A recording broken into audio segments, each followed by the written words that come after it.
Yang menarik tadi dalam pertemuan terkait peti ya, tambangan emas di kawasan Tanindung, terkait ditangkapnya kasus korupsi Bupati Minahasa Utara, dan ada beberapa hal yang menjadi perhatian kami dari Komisi 3, termasuk juga kelangkaan solar di daerah Sulawesi Utara. Di Manado Pak, di Pineleng. Ya, di Pineleng.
Tentang Polda Sulawesi Utara untuk pembangunan dan SDM-nya sendiri, Pak. Kunjungan hari ini terkait dengan kunjungan reses Komisi 3 Ya. DPR RI dalam rangka pengawasan terhadap kita kerja, dan kami hari ini beserta rombongan berkunjung ke Polda Sulawesi Utara, mendengarkan, menerima masukan, informasi, laporan masyarakat. Jadi ada beberapa hal yang menarik tadi dalam pertemuan terkait peti ya, tambangan emas di kawasan Tanindung, terkait ditangkapnya kasus korupsi Bupati Minahasa Utara, dan ada beberapa hal yang menjadi perhatian kami dari Komisi 3, termasuk juga kelangkaan solar di daerah Sulawesi Utara. Di Manado Pak, di Pineleng. Ya, di Pineleng. Tuh.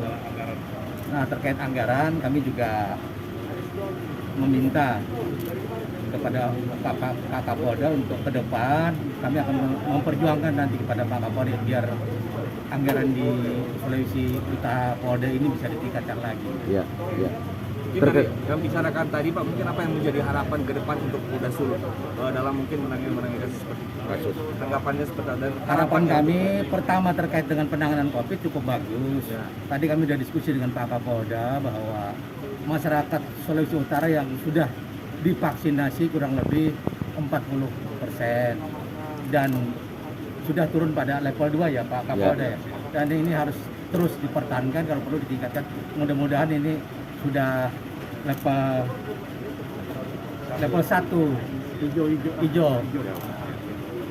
Lalu terkait dengan maraknya peredaran narkoba, Sulawesi Utara ini berbatasan dengan luar, itu kami juga sangat miris. Tadi dilaporkan oleh Kepala BNN bahwa anggaran BNN itu hanya kurang lebih 4 miliar dalam menanggulangi narkoba. Jadi mudah-mudahan nanti kita juga akan sampaikan ini ini memang persoalan klasik. Jangan sampai, tadi bahkan ada anggota Komisi 3 yang menyampaikan ini jangan sampai hanya lip service saja. Dengan anggaran 4,3 ini bisa menyelamatkan masyarakat Sulawesi Utara bebas narkoba, nggak mungkin. Nanti itu juga akan kami sampaikan dalam rapat kerja dengan Pak Kapolri. Ya. Memang yang dibahas itu masalah yang pertama masalah anggaran, dan yang kedua adalah terkait masalah pengawasan. Ya, anggaran yang memang ya, kita saat ini karena COVID tidak kena refocusing ya. Yang kita pun berharap di tahun 2022 nanti, jadi kita masih ada 3 Polres ya, 3 Polres yang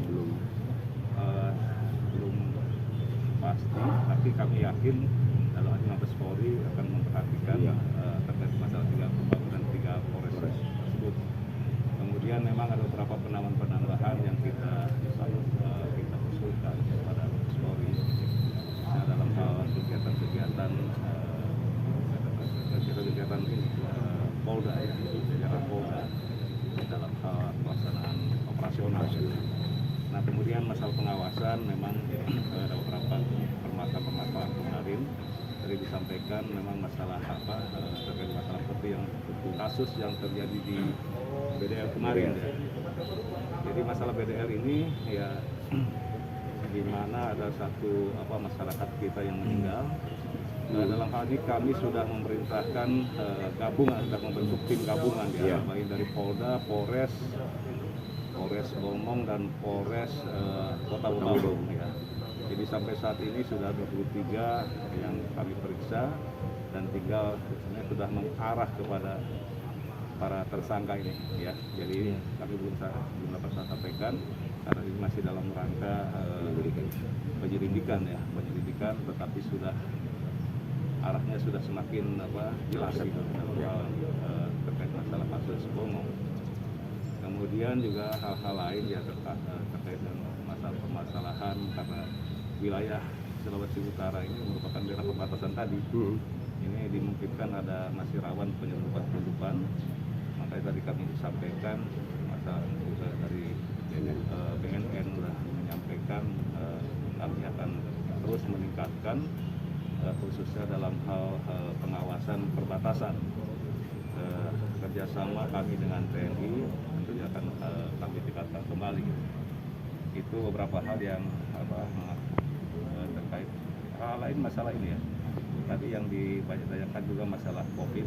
Jadi dari Komisi 3 mengapresiasi dalam hal ini kebersamaan dalam hal ini Polda, Pemda, kemudian TNI, instansi terkait maupun tokoh masyarakat dalam upaya menurunkan PPKM level, di mana saat ini kita sudah level 2 gitu. Ya. Jadi mereka sangat mengapresiasi dan kemudian langkah-langkah vaksinasi di kita memang vaksin pertama itu sudah 50% dan vaksin kedua memang baru 30%. Jadi kami akan terus menggelorakan dan kami pun berharap kepada masyarakat ya untuk meningkatkan kekebalan tubuh,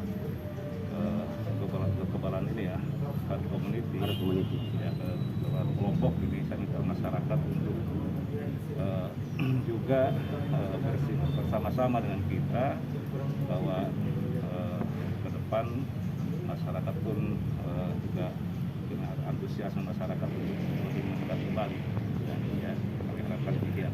Siap, terima kasih Pak. Kami disoroti tentang pertama ya anggaran. Ya. Anggaran bahwa kami jelaskan anggaran kami kita penyerapannya sudah 75%. Dan bahkan ada yang sudah habis. Pemberantasan kita sudah habis. Loh, sudah habis? Iya, masih ada berapa bulan ini sudah habis. Sudah habis pun kita masih melakukan tindakan-tindakan penegakan hukum di luar penyelidikan dan mudah-mudahan hari ini kita bisa mengungkap lagi satu jaringan. Ini lagi bekerja anak buah saya. Itu akhirnya mereka apresiasi kita dan mereka miris karena anggaran kita hanya 4,3 miliar. Mereka mengatakan apakah bisa dengan 4,3 miliar ini bisa mencegah narkotika masuk ke Sulawesi Utara. Kemudian itu mereka harapkan ada penambahan anggaran. Kemudian yang disoroti juga tentang rehabilitasi. Rehabilitasi mereka menyoroti ini, terutama mereka katakan bahwa apabila yang ditangkap itu benar-benar pengguna, karena pengguna itu sebagai korban, dia harus direhabilitasi. Memang dengan restoratif justice kita akan terapkan ini dan sudah mulai diterapkan. Apabila pengguna itu setelah kita assessment ternyata yang kita tangkap itu memang pengguna. Dari asesmen medis dan hukum, dia harus direhabilitasi karena dia pengguna, tidak masuk dalam jaringan. Nah, kita langsung hentikan perkaranya, SP3, dan ditempatkan di ruang atau di tempat rehabilitasi. Permasalahannya, Tidak ada. kita di sini tidak ada tempat rehabilitasi. Ada di tempat kita bantuan dari Pak Gubernur yang lalu, hanya 10 tempat tidur. Anggaran untuk itu juga pun kita cuma dapat 5 orang. Nah, di mana anggaran yang lain untuk kita mau rehabilitasi? Kita tidak punya anggaran. Akhirnya mereka katakan, mudah-mudahan ini bisa disampaikan ke pimpinan yang lebih tinggi lagi.